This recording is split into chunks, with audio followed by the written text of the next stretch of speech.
जय माता दी। आज नवरात्र का 5वां दिन है। आज स्कंद माता की पूजा की जाती है। हिंदू धर्म में तथा पुराणों में माता दुर्गा की नवरात्र के 9 स्वरूपों में से 5वें दिन स्कंद माता की पूजा की जाती है।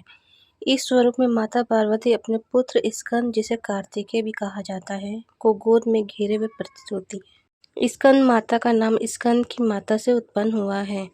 कहा जाता है कि इस रूप में माता भक्तों को संतान, सुख, समृद्धि तथा रक्षा प्रदान करती है। बहुत प्राचीन काल में पृथ्वी पर राक्षसों का आतंक बढ़ गया था। विशेष रूप से एक राक्षस तारकासुर नामक था, जिसने अत्यंत प्रबल तपस्या करके ब्रह्मा जी से वरदान प्राप्त किया कि उसकी मृत्यु केवल शिव की संतान कर सके।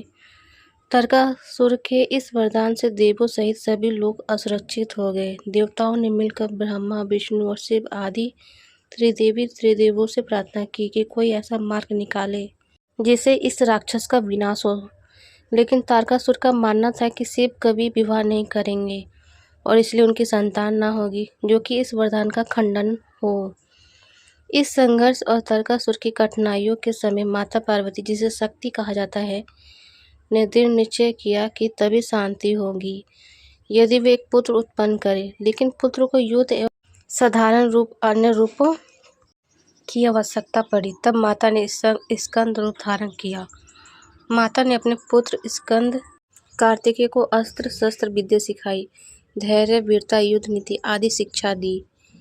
एक समय आया जब स्कंद माता के आशीर्वाद से ही कार्तिकेय युद्ध भूमि में उतर सका और तारकासुर का संहार कर देवों तथा लोगों की रक्षा कर सके। इसी कारण से नवरात्रि के 5वें दिन शक्तिदायिनी देवी स्कंद माता का पूजन विशेष महत्व रखता है।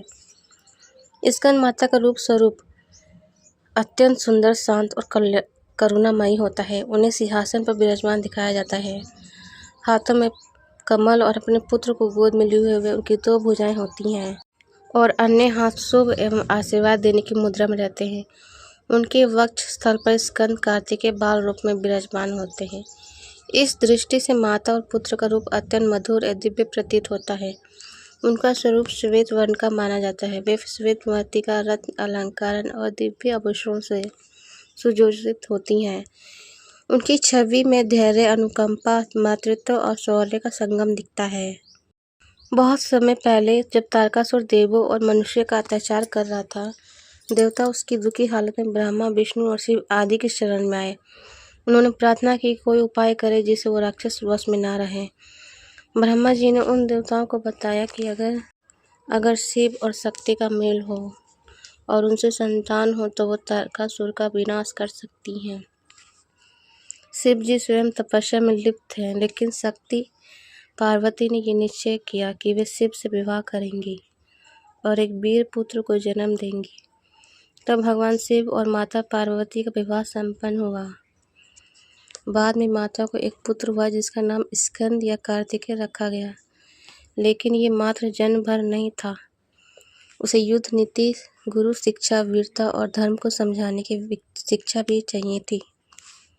माँ पार्वती ने स्वयं अपना रूप बदलकर एक माँ की तरह अपने पुत्र की साधना, अध्ययन किया, प्रशिक्षण आरंभ किया। इस रूप में ही वे स्कंद माता कहलाईं।